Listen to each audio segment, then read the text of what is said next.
Hello, my name is Steve Boisvert and I'm a CPA with Gelman, Rosenberg Freedman. The topic we're going to cover in this short video is the medical deduction.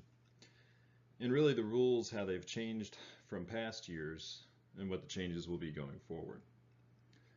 This topic is part of a series on the changes to itemized deductions. And we're looking at the schedule on the tax return where you would report your itemized deductions, which is Schedule A. We're simply going to start at the top of the form and work our way down.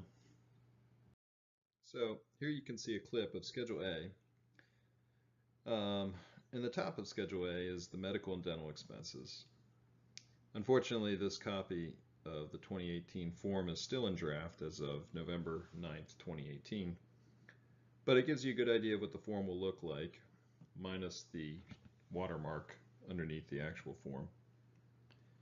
And I think it gives us a good enough rendering to demonstrate our topic for today. So let's first discuss a couple points on what makes a deduction a medical deduction. Bloomberg Tax gives us a pretty solid description, and they basically say you may deduct unreimbursed medical expenses for the taxpayer's care,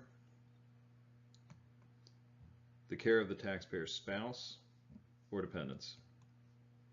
So you can't just find somebody on the street who needs medical care, pay for their medical bills, and then expect to get a deduction on your tax return. They actually have to be either you yourself, your spouse, or your dependents. They go on to state that medical care generally refers to the diagnosis, cure, mitigation, treatment, or prevention of illness or disease, or for the purpose of affecting any structuring or function of the body. If you have additional questions about expenses that you think may be medical deductions, please feel free to email us your questions. We've seen cases where certain expenses for the cost of schools for children with learning disabilities can qualify as medical deductions. In the tax court case Cherry versus Commissioner in 1983 was decided. It was decided that some of the cost of maintaining a swimming pool could be deducted because the expenses for operating and maintaining the pool were for the primary purpose of medical care. Now, I'm not saying go build a swimming pool and deduct it as medical expenses, but I am saying that many medical deductions are based on facts and circumstances. And if you have a question, by all means you should ask it. No question is a silly question. If you think, hey, this could be a medical expense, I'm doing it for rehabilitation, or my child has a learning disability, some of those costs can be pretty expensive, and it's definitely worth going down the path of checking in to see if the facts and circumstances of those cases would qualify as a medical expense. So what's the medical deduction rule for tax years 2017 and 2018? Well, this medical deduction uses the 7.5% adjusted gross income floor. And this is a return to the old AGI floor of the tax years before 2013.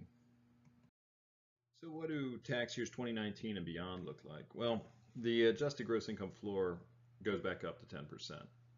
And this is simply a return to what we've had from 2013 to 2016.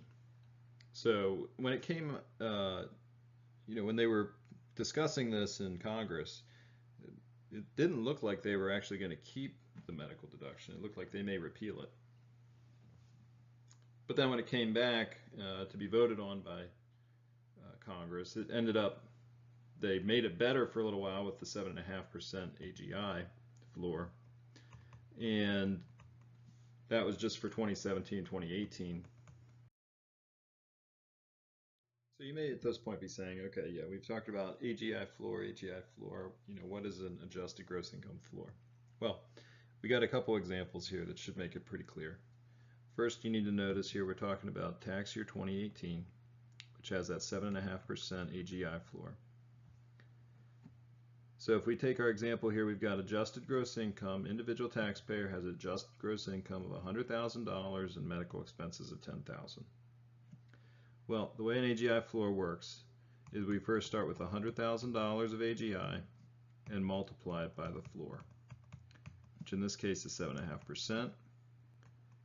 The limitation on your medical expenses is going to be $7,500. If we then take the total medical expenses this individual has of $10,000 less the floor, we have an itemized deduction of $2,500 to use on Schedule A.